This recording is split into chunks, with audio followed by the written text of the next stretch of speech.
The HSCS Indomitable tumbled out of. Faster than light space like a drunk. Falling through a door, Captain Maria Okonkwo gripped her command chair as the ship shuddered and groaned, red warning. Lights painted the bridge in blood-colored shadows. Status report, she barked. FTL drive is fried, Captain. Her chief engineer responded through the comm system. That experimental jump tore it apart. We're stuck on conventional engines until I can patch it together. Maria cursed under her breath. The Indomitable was supposed to be exploring the outer edges of human space, not jumping blind into unknown territory. But the politicians back on Earth wanted faster FTL technology, and they wanted it now, so they pushed. They always pushed. Where are we? She asked her navigation officer, a young woman named Chen, stared at her screens with wide eyes. Captain, I don't recognize any of these star patterns. We're not just outside human space, we're way outside. The bridge fell silent. 800 people on this ship, 800 souls that Maria was responsible for, and now they were lost in a part of the galaxy no human had ever seen. All right, Maria said, forcing her voice to stay calm. We've been in tight spots before. Chen, start mapping local space, communications. Send out a standard first contact package on all frequencies. Engineering, I want that FTL drive operational in 72 hours. Yes, ma'am. The crew got to work. They were good people, Maria thought. Most of them were veterans of Earth's recent civil war. They knew how to keep their heads when everything went wrong. 3 hours later, communications officer Rodriguez sat up straight. Captain, we're getting a response already. Maria felt her stomach tighten. Put it through. The main screen flickered to life. What appeared on it made several crew members gasp. The being on the screen had 6 eyes arranged in 2 rows across a flat face. Its skin was a pale blue color, and it wore some kind of uniform covered in symbols. This is Captain Maria Okonkwo of the human space cruiser Indomitable, Maria said slowly. We come in peace. Our ship malfunctioned, and we appear to be lost. The alien's mouth moved. A moment later, the translation software kicked in. The voice was flat and mechanical. You have entered Galactic Council space without authorization. Power down your weapon systems and prepare for inspection. Resistance will be met with appropriate force. Maria felt her jaw tighten. She'd heard demands like that before. During the Civil War, the enemy always used the same tone right before they attacked. We are not powering down anything until we know your intentions, Maria responded. We are happy to talk, but we will not make ourselves defenseless in unknown space. The alien's 6 eyes seemed to narrow. You do not understand. This is not a request. This is galactic law. All unauthorized vessels must submit to inspection. You have 10 minutes to comply. The screen went black. Captain Rodriguez looked worried. What do we do? Maria stood up from her chair. Every instinct she had developed over 20 years of military service was screaming at her. The Civil War had taught her one vital lesson: never give up your weapons. When someone demands them, that's how you die. Bring weapons online, she ordered. Shields to maximum. Navigation. Plot us an escape route. If they want to inspect us, they can ask nicely. Captain, look. Chen pointed at her screen. 3 ships had appeared on their sensors. They were closing fast. And they were big, bigger than the Indomitable. They're locking weapons on us, Rodriguez said, his voice rising. Evasive maneuvers, Maria snapped, but do not fire unless they fire first. The Indomitable banked hard to port. The 3 alien ships moved to surround them in a triangle formation. Then all 3 fired simultaneously. The shots went wide. They weren't even close to hitting the ship. Warning shots, Maria's tactical officer said there, trying to make a stop, but Maria had seen this tactic before. During the war, enemies would fire warning shots to make you think they weren't serious. Then the moment you powered down, they'd blow you apart. They're moving closer, Chen reported. They're going to box us in. Target their weapon systems, Maria ordered. Prepare to fire on my mark. Captain, if we shoot first, they shot first, Maria interrupted. We're just responding. Fire.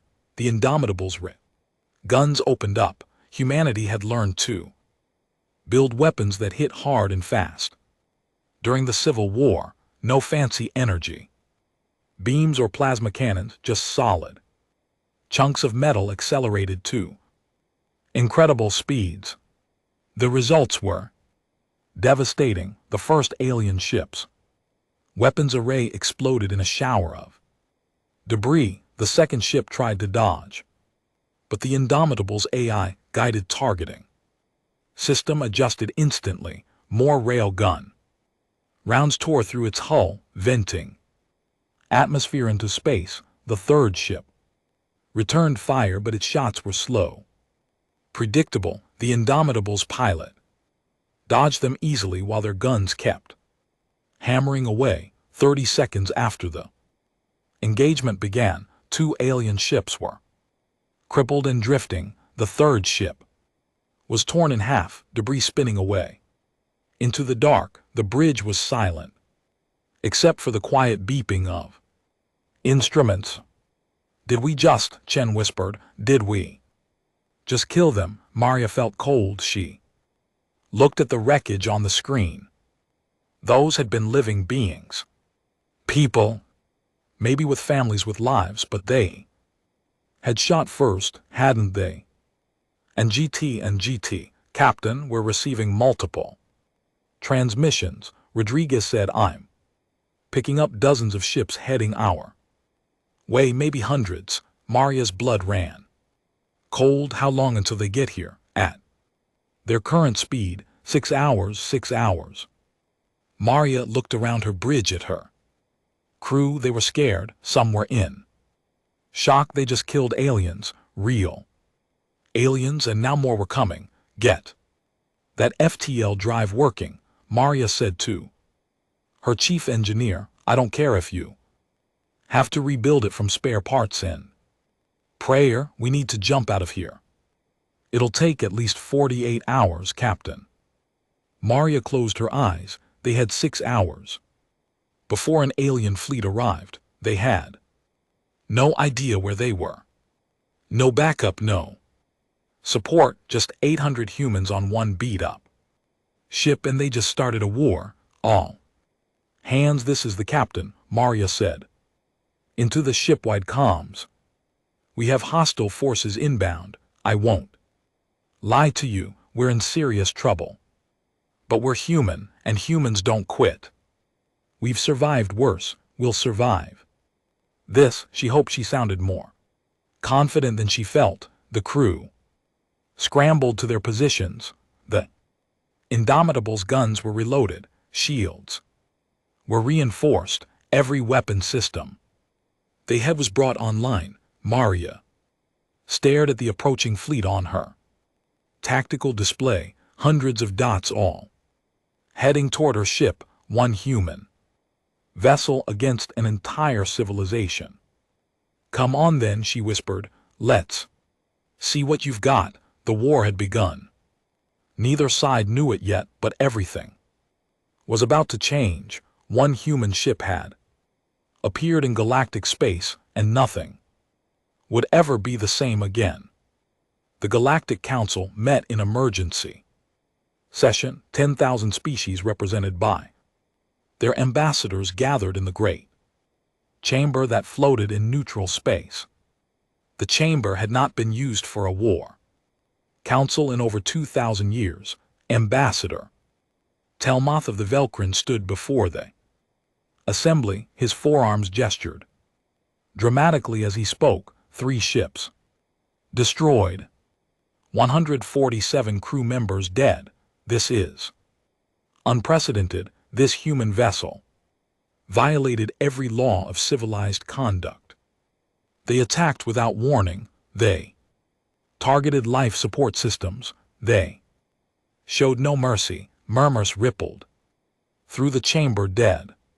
The humans had actually killed council ships, not disabled them, not captured them, killed them. Perhaps it was a misunderstanding, suggested Ambassador Erol of the Pantheon Collective. Her species had always been the voice of peace. They are new to our space. They may not understand our protocols. They understood violence well enough. Telmoth snapped. The Galactic Fleet will teach them to understand something else. Consequence, the vote was unanimous.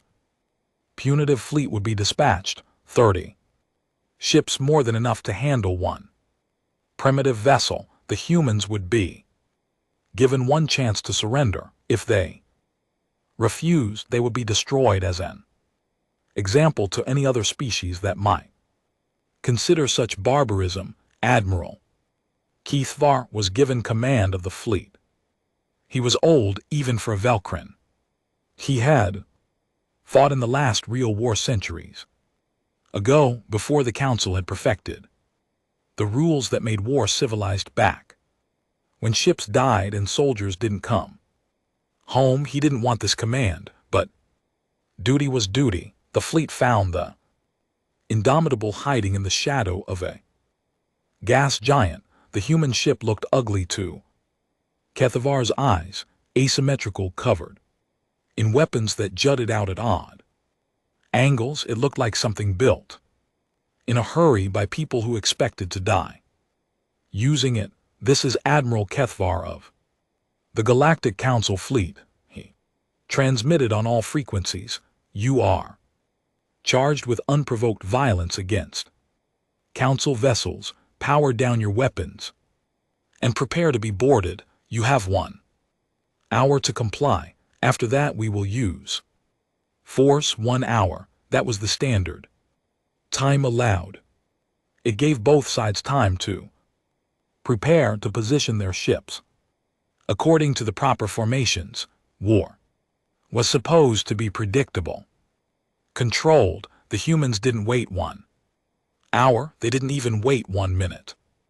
The Indomitable erupted from behind the gas giant at full thrust, but it wasn't heading toward Kethar's fleet. It was heading toward the moon, orbiting the gas giant. What are they doing? His tactical officer asked. Kethar watched in confusion as the human ship dove toward the moon, skimming so close to its surface that it disappeared from their sensors for a moment. Then it reappeared, moving 3 times faster than before. They used the gravity well to slingshot. Keithvar realized with shock, they're coming straight at us. Impossible. No one fights like that. They'll tear their own ship apart from the stress, but the humans had done it anyway, and now they were coming in at attack speed, all weapons firing. Fleet tried to respond, but they were still in approach formation. They hadn't moved into battle positions yet. The rules said you had to give the enemy time to prepare. The humans didn't care about rules. Railgun rounds tore through 3 ships before they could even raise their shields. Missiles streaked across space, not heading for weapon systems like they should, but for engine cores and life support. Return fire. Cathar ordered. His fleet responded, but their shots were calculated to disable, not destroy.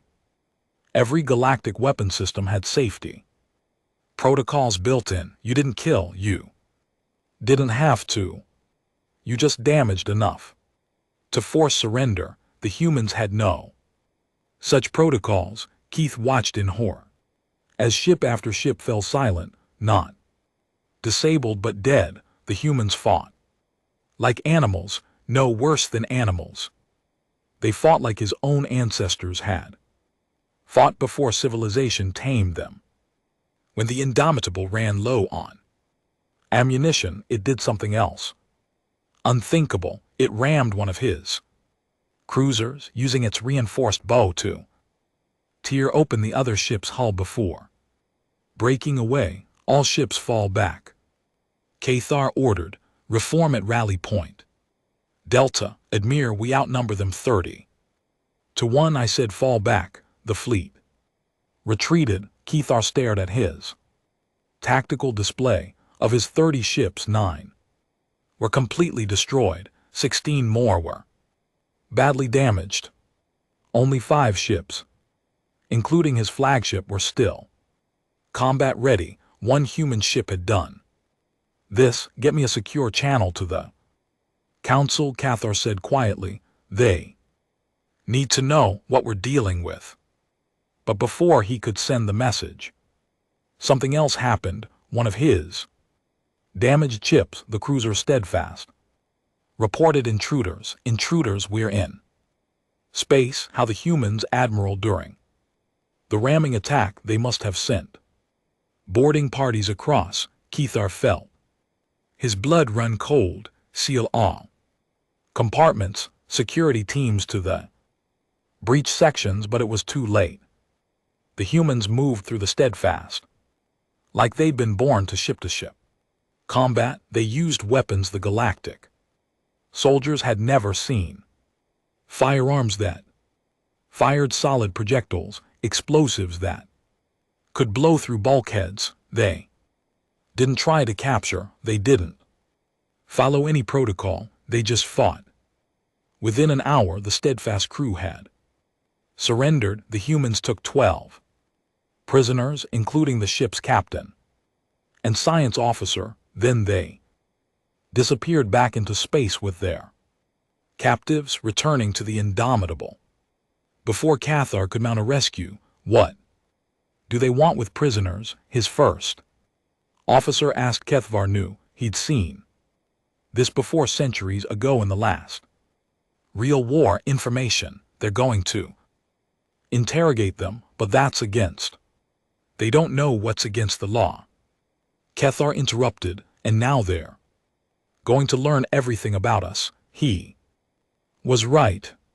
Over the next few weeks, the humans extracted everything they could from their prisoners. They learned about the Galactic Council, about the laws that governed space, about the thousands of species that lived under council rule. They learned about the band weapons and tactics, about the rules that made war safe and predictable, and they learned that the Galactic Council wasn't as united as it pretended to be, that dozens of species resented being forced to follow council law, that there were cracks in the foundation of the greatest civilization the galaxy had ever known. Captain Maria Okonkwo studied every piece of information.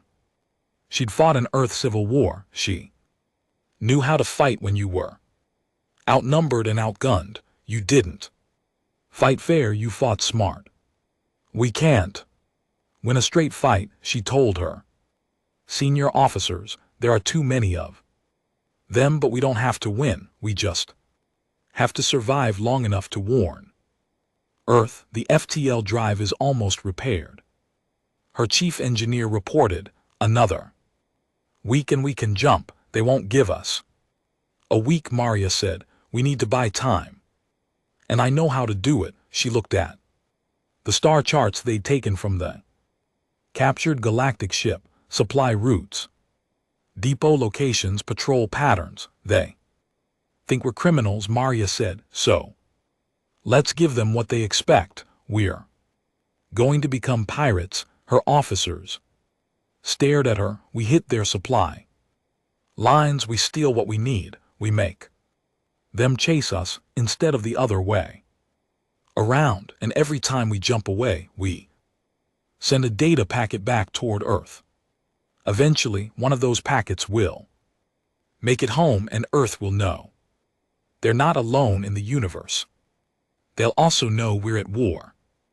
Rodriguez pointed out.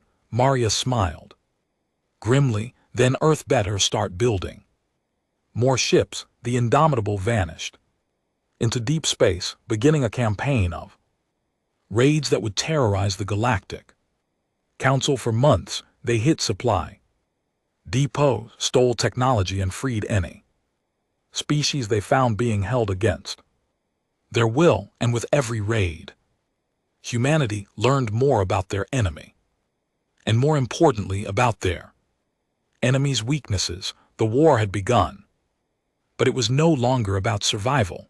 It was about showing the galaxy that humans didn't follow anyone's rules but their own. The Galactic Council chamber was in chaos. Ambassadors shouted over each other their translation devices, creating a cacophony of languages. Security officers stood ready, worried that the arguments might turn physical. 47 ships, Ambassador Telmoth roared. One primitive vessel has destroyed or captured 47 council ships in 6 months. This is unacceptable. Perhaps if our tactics weren't so predictable. Ambassador Iro began. Our tactics have maintained peace for 5,000 years, and one human ship has proven they don't work. The council coordinator raised all 6 of his tentacles for silence. Slowly the chamber quieted.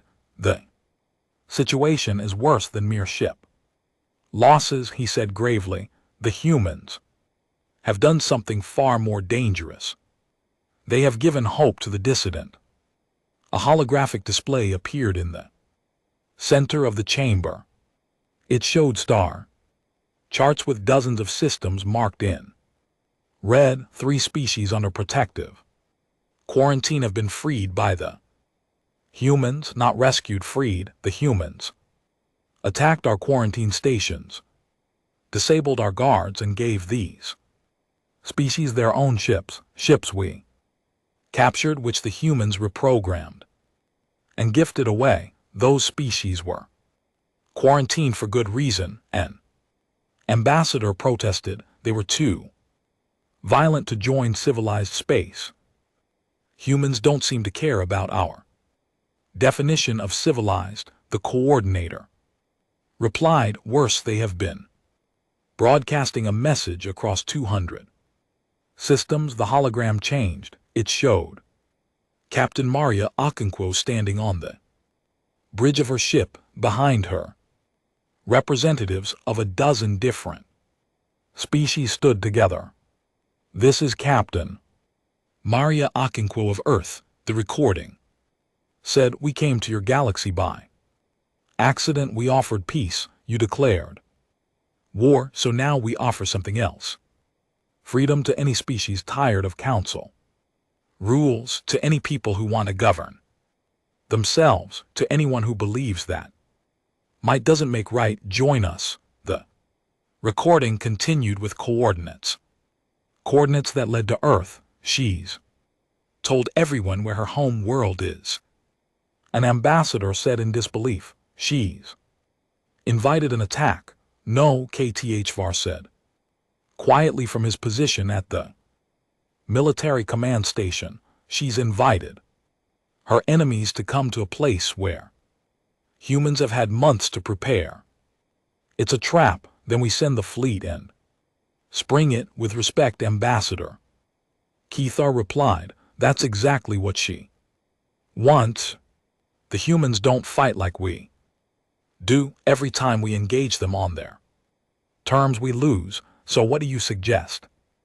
That we do nothing. I suggest we find out what they're building. Keithvar brought up his own display. It showed an Asteroid field in unclaimed space, far from any council world. 3 weeks ago the Indomitable stopped running. Our long-range sensors detected them entering this asteroid field. They've been there ever since. What are they doing? I sent a reconnaissance fleet to find out.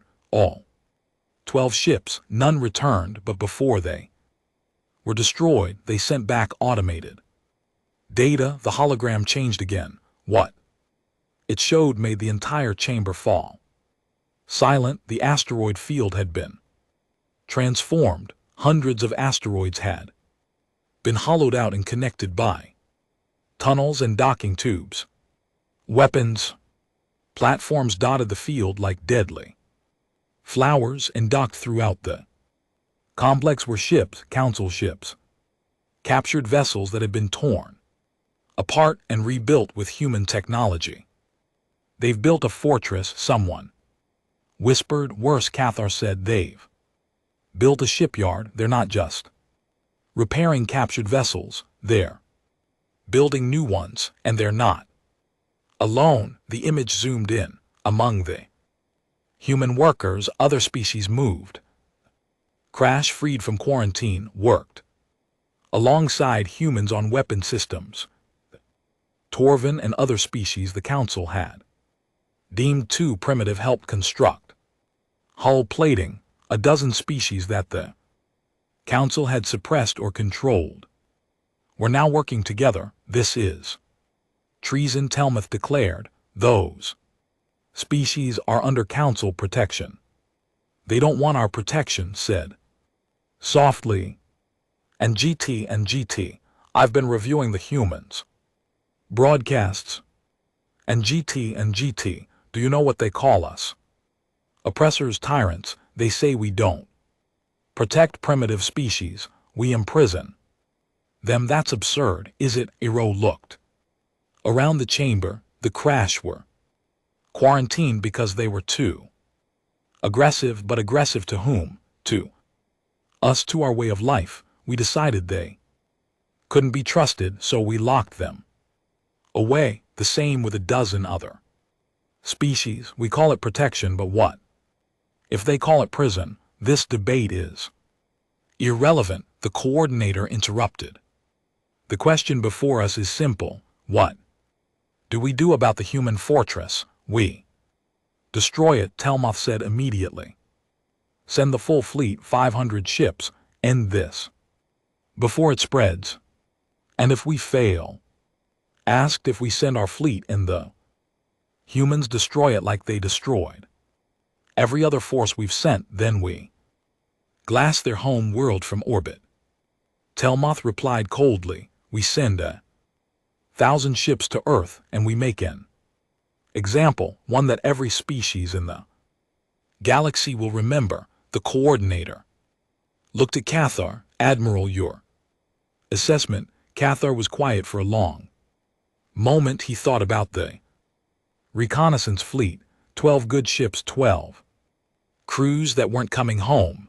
The humans had killed them without hesitation. But he also thought about how the humans fought. They didn't follow rules because they didn't know the rules existed. They fought with desperation because they thought they were fighting for survival. What happened when you tried to exterminate a species like that? I believe we can destroy the fortress, Cathvar said slowly, and I believe we can destroy Earth, but I don't believe we can destroy humanity. Explain. The humans have been sending messages home for 6 months. Their home world knows we exist. They know we declared war. Do you think Earth has been idle? By now they've built defenses, ships, weapons. Even if we win, the cost will be enormous. The Council has never backed down from barbarians, Telmuth declared. No. Keithvar agreed, but we've also never faced barbarians like this. The humans don't just fight, they think they adapt. They've turned every loss into a learning opportunity. In 6 months, They've gone from knowing nothing about us to building fortresses using our own technology against us. He paused then, said something that shocked the chamber. They're winning. One ship cannot defeat the council. It already has, Cathar replied, not militarily, ideologically. The humans have exposed something we've been hiding from ourselves for millennia. Our civilization is built on conformity. We force everyone to follow our rules, our laws, our way of life. And we've been so successful that we forgot there might be another way. There is no other way, the coordinator said. Without rules, there is only chaos. Perhaps, Cathar said, but the humans have shown that our rules can be beaten. And now everyone knows it. The vote was close, but the militants won. A fleet of 500 ships would be dispatched to destroy the human fortress, and if that succeeded, they would move on to Earth. Kevar left the council chamber feeling old. He'd lived through the last real war. He'd seen what happened when civilizations fought without rules. The death, the destruction, the species that went extinct. The council had created its laws to prevent that from ever happening again, and for 5,000 years it had worked, but now one human ship had lit a match, and Cathar could see the flames spreading. He gathered his fleet and prepared for battle. 500 ships against one fortress. It should be easy. But Cathar had learned not to underestimate humans. They had a saying. One his translators had picked up from intercepted transmissions. Desperate people do desperate things. Cathar didn't know what the humans would do when 500 ships arrived at their fortress, but he knew it wouldn't be what anyone expected. Admiral Kethvar stood on the bridge of his flagship, watching the asteroid fortress grow larger on his screens. 500 ships surrounded him, the largest fleet assembled in 1,000 years. It should have made him feel confident. Instead, he felt afraid. All ships report ready. Admiral, his first officer said, good.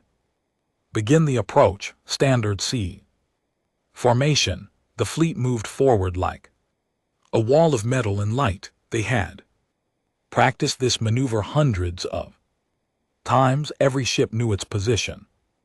Every weapon was ready. The human fortress was silent. No communications. No movement. Just darkness among the asteroids. They know we're here, Cathar muttered. Why aren't they responding?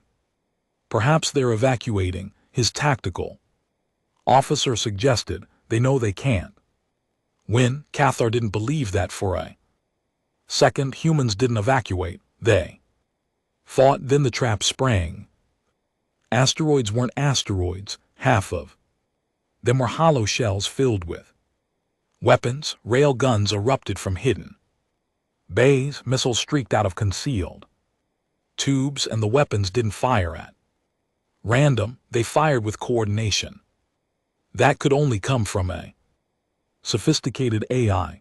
Evasive action, Cathar ordered, but his fleet was in siege formation. Slow, predictable, built for overwhelming force against a static target. Not for this. The first wave of missiles hit before his ships could even raise full shields. 30 vessels took damage. 10 went dark completely.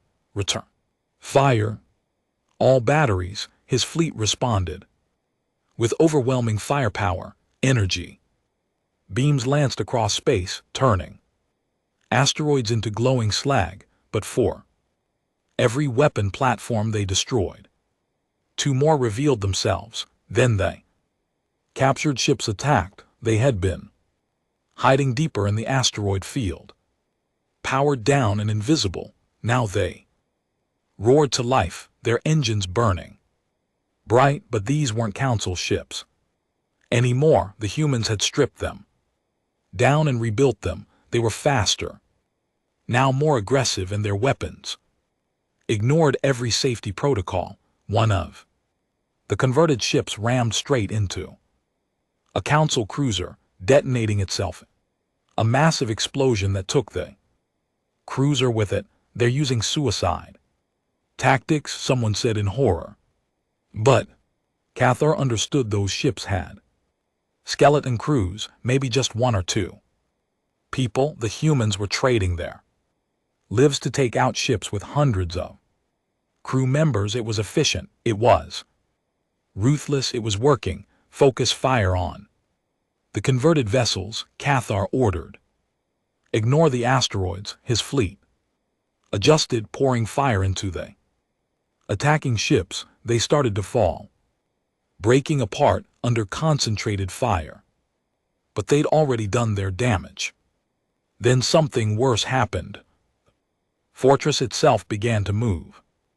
The asteroids weren't just weapons, platforms. They were connected by massive engines hidden throughout the field. The entire fortress was mobile, and it was moving to cut off the fleet's escape route. Keith felt his blood run cold. The humans weren't trying to win this battle.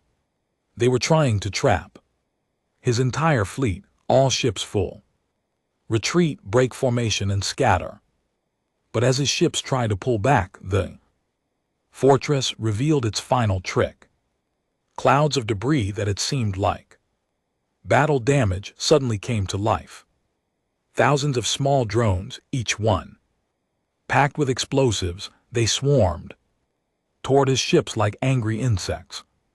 Point defense systems tried to shoot them down, but there were too many. Dozens got through, attaching to hulls and detonating. They couldn't destroy ships, but they didn't have to. They damaged sensors, weapons, engines. They turned proud warships into wounded animals. We're losing formation. His first officer shouted. Half the fleet is reporting major damage. Cathar made a decision. All ships retreat vector Omega, maximum thrust. Leave the damaged vessels behind. Admiral, we can't save them. Keith interrupted. If we stay, we all die. Move now. 200 ships broke free of the fortress, fleeing at maximum speed. 200 more were left behind, crippled or destroyed. And then the humans did something that made Cathar understand exactly how ruthless they were. The fortress exploded, not just one asteroid, all of them. Every single connected piece of the fortress detonated in a chain reaction that lit up space like a newborn star. The explosion consumed everything within the asteroid field, the damaged council ships, the fortress itself, and Cathar realized with cold certainty any humans who had been left behind, they'd sacrificed themselves. Hundreds of people, maybe thousands, including the allied species. They'd known the fortress was doomed, so they turned it into one final weapon. The shock wave hit his retreating fleet, damaging dozens more ships. When the light faded, there was nothing left but expanding debris and radiation. Cathar stared at the empty space where the fortress had been. Of his 500 ships, only 150 were still combat ready. The rest were destroyed or too damaged to fight. One fortress, one desperate human gambit, and they'd killed or crippled 350 ships. Admiral, his communications officer said quietly, we're receiving a transmission from the humans. He'll put it through. Captain Maria Okonkwo appeared on the screen. She looked tired, scared, but her voice was steady. Admiral Cathar, I know you can hear this. By now you figured out that we evacuated most of our people before you arrived. We're heading home to Earth. And I want you to know something. She leaned closer to the camera. Every ship You send to Earth will die, every soldier, every crew member, we know how. You fight now, we know your weaknesses. And we will never stop, never surrender. You want to exterminate humanity, you're welcome to try, but we'll make you bleed. For every inch, the transmission ended. Keithar's first officer looked at him.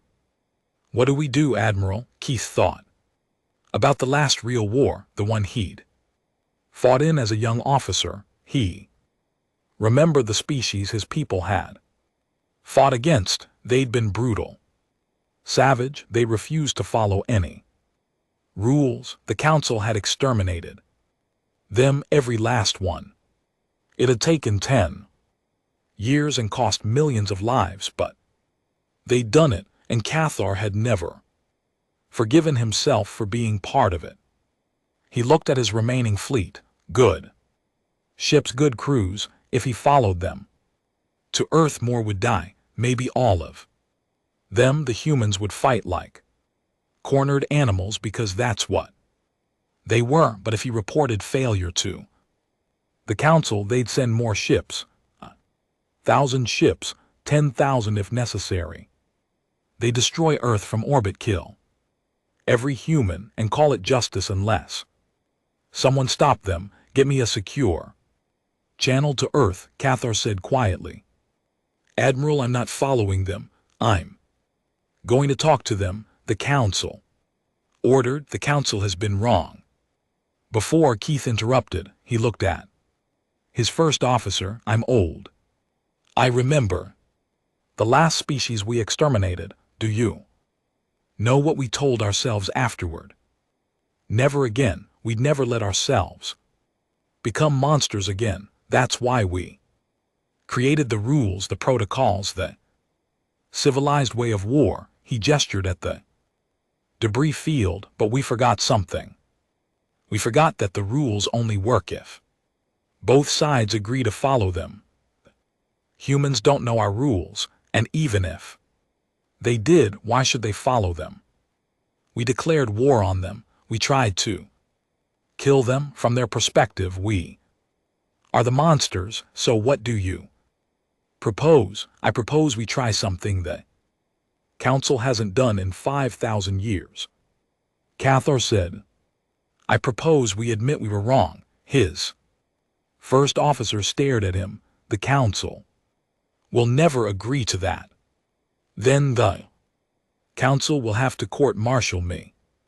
Cathar replied, because I'm not sending my people to die for a war that never should have started. He looked at the communication screen, waiting for the channel to Earth to open. Get me Captain Okonkwo, he said. It's time we talked, really talked, not as enemies, but as two people who have seen enough death. The signal went out across space, carrying a message that would change everything. Not a declaration of war, but an offer of peace. The Indomitable limped into Earth orbit 3 days ahead of Cathar's fleet. Captain Maria Okonkwo stood on the bridge, looking down at the blue and green planet below. Home she'd thought she'd never see it again. Captain, you need to see this, Rodriguez said a voice. Maria looked at the tactical display and felt her breath catch. Earth's orbit was filled with ships, hundreds of them, thousands. Humanity had been busy. They weren't pretty ships. Most looked like the Indomitable, cobbled together from whatever materials Earth could produce. But they were armed and they were ready. Open a channel to Earth defense command, Maria said. A face appeared on the screen. Admiral Chen, commander of Earth's newly formed Space Defense Force. She was young for an admiral, barely 40, but then humanity had promoted people fast once they learned they weren't alone in the universe. Captain Okonkwo, welcome home. We received your data packets, all of them. How long do we have? Galactic Fleet will arrive in 72 hours. We're detecting 150 Ships, Chen's expression was grim. We have 10,000 ships to meet them, but our intelligence suggests galactic ships are more advanced. They are Maria. Confirmed, but they follow rules. We don't. That's our advantage. We've studied your battle reports. Every tactic you used, we've incorporated into our doctrine. We're as ready as we can be. Maria felt a weight on her chest. 10,000 ships, millions of people, preparing to fight because she'd started a war. Admiral, there's something you should know. Keith, the Galactic Admiral, he sent me a message. He wants to talk. Chen's eyes narrowed. It could be a trap. It could be, but I don't think so. I fought Kethar 3 times. Now he's not like the others. He's old enough to remember what real war looks like, and I don't think he wants this. What do you want to do? Maria thought about her crew, 800 people who'd followed her across the galaxy and back. About the allied species who died at the fortress. About Earth preparing for a war that might destroy everything. Set up a meeting, neutral ground, a station in the outer system. No weapons, just talk, and if he attacks, then we destroy his fleet and prepare for the next one. Maria looked at Earth below. But if there's even a chance we can end this without more death, we have to try. Meeting was held on a mining station at the edge of Earth's solar system. Maria brought only her senior officers. Cathar brought his command staff. Both sides were armed, but the weapons stayed holstered. Maria saw Cathar for the first time in person. He was tall, even for his species, with 4 arms that moved with military precision, but his eyes were old, tired. She recognized that look. She saw it in her own mirror. Every morning, Captain Okonkwo Cathar said. The translator rendered his voice as deep and formal. Thank you for agreeing to meet, Admiral Cathar. I'll be honest, I'm not sure why we're here. Your council declared war on us. They tried to kill us. Why should we trust anything you say? You shouldn't, Cathar replied bluntly. Trust must be earned. But I believe we can end this war before it destroys both our peoples. Your people started it. Yes, the simple admission shocked Maria. We did. We applied our laws to a species that knew nothing about them. We treated you as criminals when you were victims. And when you defended yourselves, we declared war instead of admitting our mistake. He leaned forward, all 4 arms spread in what Maria's translator indicated was a gesture of honesty. The Galactic Council is fracturing, Captain. Your rebellion has inspired dozens of species to question Council authority. Some have already declared independence. Others are preparing for war. The Council I serve is dying, killed by its own arrogance. Good, Maria said flatly. From what I've seen, the Council deserves to die, perhaps, but when it dies, it will take millions of innocent people with it. Galactic civilization is 5,000 years old. Trillions live under its protection, however flawed that protection is. If it collapses into civil war, the death toll will be unimaginable. So what do you want from us? I want you to help me rebuild it. Maria laughed. She couldn't help it. You want the species you declared war on to help you fix your broken government.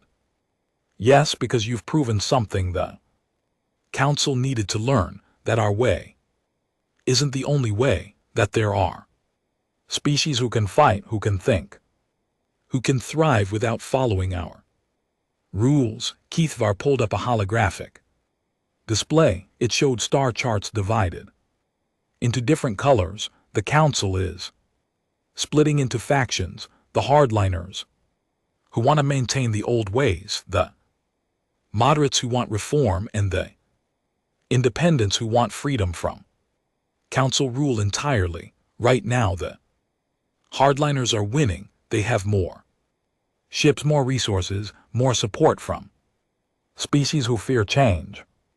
Let them fight it out. Why should humanity care?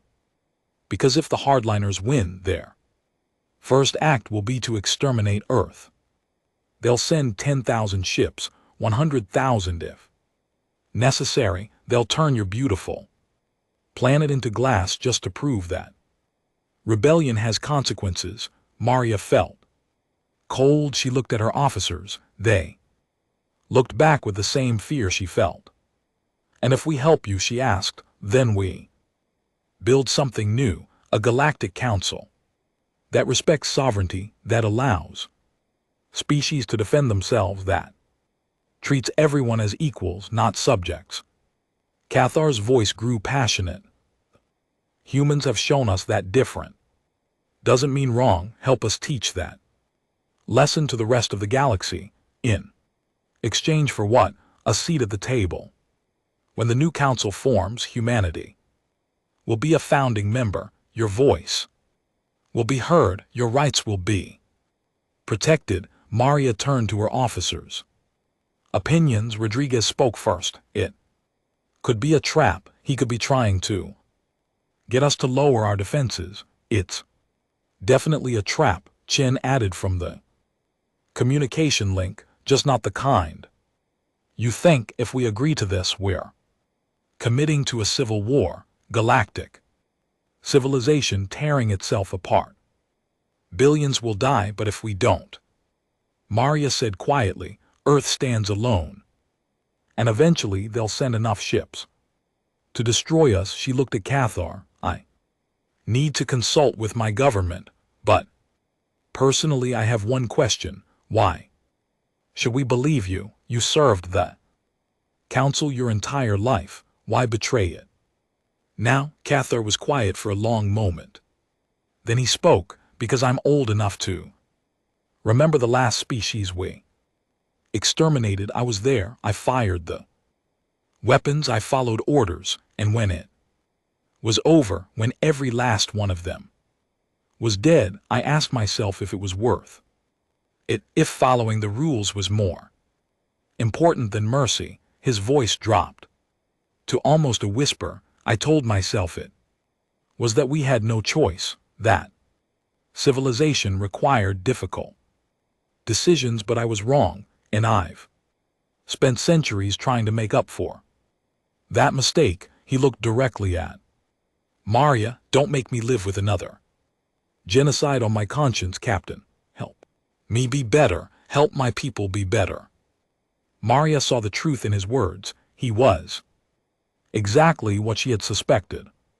A good soldier who'd followed bad orders and spent his life regretting it, just like half the veterans of Earth's civil war. I need to speak with Earth's government, Maria said. Give me 48 hours. Of course, the meeting ended. Maria returned to the Indomitable and sent a full report to Earth. The debate that followed was intense. Some wanted to refuse Cathar's offer and fight. Others saw it as humanity's best chance for survival. The vote was close, but in the end, pragmatism won. Earth couldn't defeat the entire galaxy alone, but with allies, with species who wanted change, maybe they could build something better. Maria sent Cathar their answer. Yes, the galactic civil war lasted 5 years. It was brutal. Thousands of ships destroyed, billions displaced, entire species forced to choose sides. But slowly, painfully, the reformist won. The old council fell. A new one rose in its place, built on principles humanity had helped write: sovereignty, self-determination, the right to defend yourself. Maria Okonkwo stood in the new council chamber as Earth was formally inducted. As a founding member, Kevar stood beside Her now retired from military service, but serving as an advisor to the new government. One ship, he said quietly. That's all it took. One human vessel appeared in our space and changed everything. Maria smiled. We're good at that. Humans, I mean, we're terrible at following rules. The galaxy is better for it. They stood together, looking at the assembled ambassadors, representatives of 1,000 species, all equal now, all free to govern themselves, all united not by force, but by choice. The Indomitable was preserved in Earth orbit as a monument. Tourists came from across the galaxy to see the ugly asymmetrical ship that had started a war and ended an empire. But Maria knew the truth. The Indomitable hadn't started the war. Fear had pride, had the arrogance of believing there was only one right way to live. Humanity had simply refused to accept that arrogance, and in doing so they'd freed the galaxy. One vessel, 800 people, and the willingness to fight for what they believed was right. Sometimes that's all it takes to change the universe.